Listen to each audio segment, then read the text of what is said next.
Welcome to Norfolk County. Beautiful Wednesday morning and happy asparagus season. And I think it's important for us to, be a little bit more educated on where this delicious fruit in our local grocers is coming from. And a lot of it is coming from Norfolk County. A lot of it is coming from Ryder Farms. We got Jason Ryder here with us to take us through the whole process. Good to see you, Jay. How you doing, buddy? Good. How are you doing? Awesome, man. So we were driving out here, and this didn't look what I thought asparagus was. Because I'm used to asparagus being like yay high. Ferned out.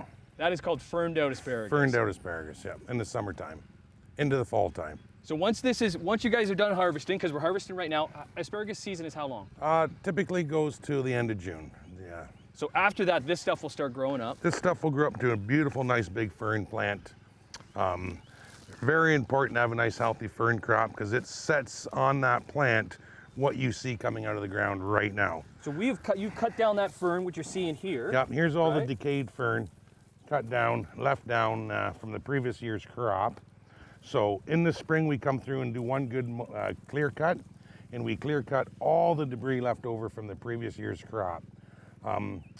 We shred it to, there might be some disease residual spores left. We're getting them discarded on the ground, discarded.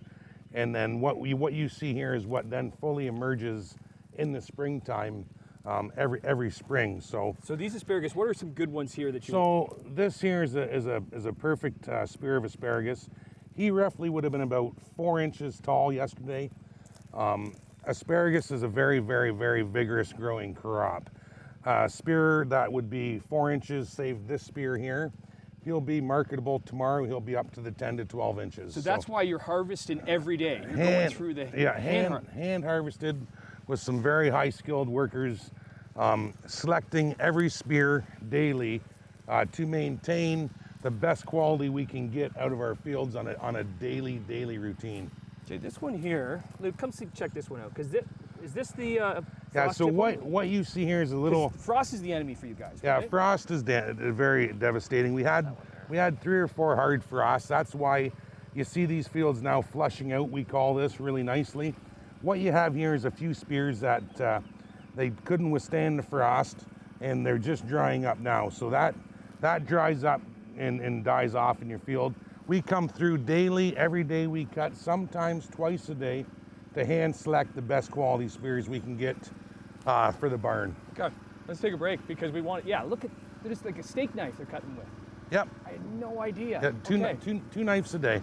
And then this will end up in the grocery shelves by when? Typically within 48 hours. A lot of times it's in the consumer's hands. Okay. And hopefully this weekend on the barbecues. Amazing. Well, we'll take you through the whole process when we come back. Ryder Farms here in Norfolk County on Morning Live. Welcome back to Ryder Farms here in Norfolk County. Plenty of activity happening because it's asparagus season. And the harvesting is, pretty much daily, I guess. Every day. Jason Ryder? Every day. Pretty much every day now for the next probably month and a half. These machines will travel across these fields and hand select out the spears that meet the market standard and the needs. Usually typically within 2 or 3 days, they're on the shelves and through the retailers' stores. That's one good thing about this Ontario early commodity. It can get in the hands of the consumers really quick. So what are your... So what we're looking for here is she is hand selecting the best spears to go to the barn to get packed. She would be looking for a certain diameter of spears, the firmness and the tightness of the heads, obviously free of any decaying or anything else, any other blemish.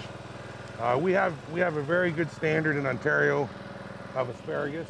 Do you because I know in stores you see some thin, some thick. Yep. Is there a preference rather than? Depending on, it's probably pretty much spread across the board pretty evenly. Some people like, to barbecue or put this in a stir fry. Some just like it boiled the natural way.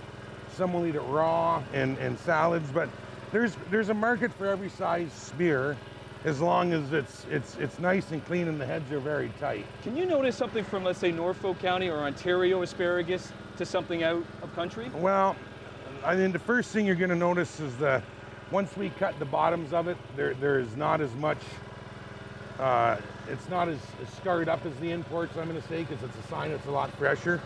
The tightness of the heads usually is a little different. The firmness of the spear actually is a little tighter. It doesn't have, it's way less time traveled to the consumer than it would be if it was brought in, and put through the process to get it to the shelf. So does that work out in the end taste? Yeah, the taste, the faster you can eat this, obviously, the more nutritions are still locked in here. So I don't think you could have it any faster when it's coming from our fields in Ontario right to the stores, for this 8-week season. It's an excellent opportunity to get your fill of it. Well, it's really kind of cool to see the operation, because you would think a machine would do it, but it's all hand-picked.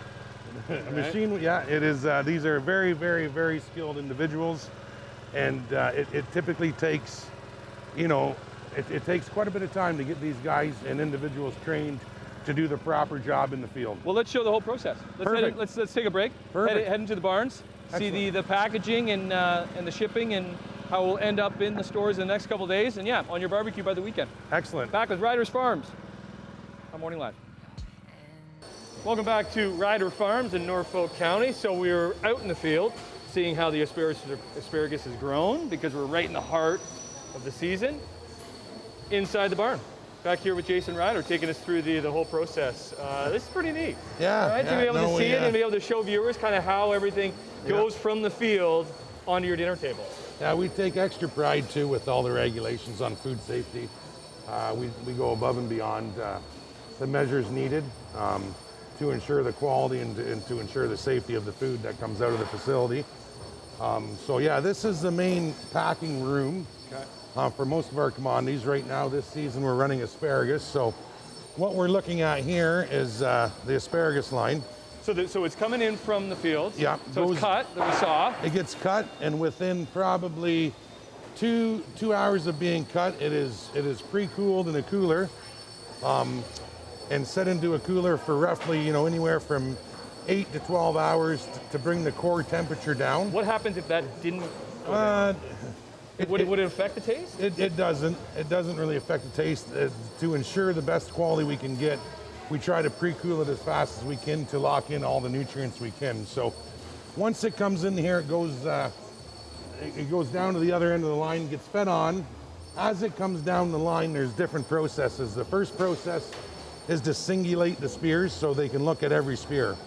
Once it's singulated, it goes through a mower, a blade that cuts it to the right length, 9 1/4 inches. Do we need to cut it when we get it? Well, or it's already pre-cut there for us? It's pre-cut at 9 1/4 inches. If you talk to the majority of the people that probably use asparagus all the time, when you grab a spear and bend it and where it snaps is your most tender tip, they call that. It is edible from bottom to top. It's all cut off. There's no white butts typically on it. And then what you see here is every individual on my line is pulling out a blemish or a certain diameter size. So we have pretty strict guidelines for diameters to the retailers we ship to.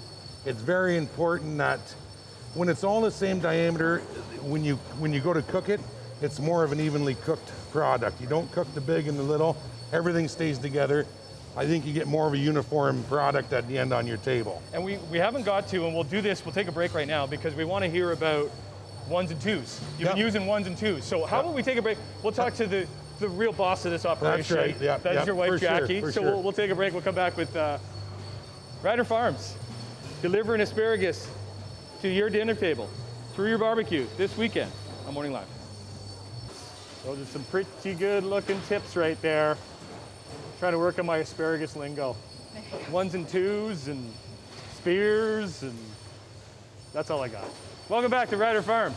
So we got Jason out of the way because, I don't know, we wanted to talk to the real boss of Ryder Farms, his wife Jackie. Hello, Jackie. Hi there, how are you today? I'm doing awesome. Good. Okay, so we've learned a lot. It's been cool because There's a lot to learn. Well, yeah, because we were out in the field and kind of seeing how everything is harvested and then brought in here, packaged to end up at your local grocer and onto your dining room table. I said 1s and 2s. What's the difference between 1s and 2s? So it's just a grade standard. So we want to make sure that we provide to the consumer the best tasting, but also best looking asparagus on the market. So you can see there's different grade standards. So here we have like an average #1 grade, and you can see the general consistency in spear diameter, okay? So Got with it. that, you're seeing nice green, purple green tips, nice tight heads on the asparagus, you know, no blemishes, nice and straight. So Right. that's a #1. This is a #1 as well, but would be like a small #1. So it has a finer, a narrower diameter. So some consumers prefer this, but notice the consistency in the bunch. We want to ensure that we have a consistent diameter in a bunch, so it all looks the same. So when you cook it, it all cooks at the same rate. Right, okay. And so consumers can choose which diameter they prefer. And then, And this would be like a large #1. Oh, So these okay. are kind of your bigger, larger, meatier spears. what's And again, it's all consistent in the bunch. what's most popular? Everybody has a personal preference. You're probably going to see mostly these two grades, and sometimes you'll see the slimmer, slender grades here and there from Ontario product. Right. Some of the imports tend to be a little bit more slender. Okay. Now this would be a #2. So this is, we don't typically, you won't see this on the grocery store shelves per se, but you will see it in farmers markets and other locations. I'd say this is still very much edible, but it's much more suited to things like soups because it okay. doesn't look quite as nice. You can see the tips are more open, they're seated, and it's just not as nice. They're looking. all organizing and weighing because everyone would be weighing the same. Right, so in this pack that we're doing right now, each individual bunch is weighed. So each bunch is 1 kg, so we weigh per bunch. Some packs we don't weigh bunch to bunch, we just weigh the case total. So we, the bunchers, the people that do the bunching get very fast with their hands, and they learn how to weigh and move quickly to bunch the crop. It's a large undertaking to get all of that individual spears into a bunch and onto the table. It takes many hands and many good people. Touch on your workers though, because obviously the past year has been difficult for migrants. What's this year been like for you guys? COVID-19 has created a whole host of obstacles for everyone, especially for us here on the farm that use migrant laborers out of the Seasonal Agricultural Worker Program. The workers leave their home countries to come here. We must follow all COVID-19 protocols. They isolate for 14 days before they come on the farm. And then, you know, we've had to change our housing situations to give more space to everyone. There's been lots of new kind of pieces to it. But the #1 goal is to keep everyone safe and everyone happy on the farm. And we're very fortunate that the farm is a pretty happy place to be. Yeah, it is, And right? we can really work together to stay safe, but it Good. takes all of us doing that. Yeah. Well, thanks for having us out. No Okay. problem. You can be finding what they're packaging right here. Oh, it says Ryder Farms. That okay? does say Ryder Farms. This will be on store shelves by when? Today's Tuesday / Friday Wednesday. for sure, on store shelves by Friday. Friday, We'll go to a retail. On your barbecue by Friday night. That's right. In This your weekend. belly. Yummy. I like. Thanks, guys. No problem. Cheers.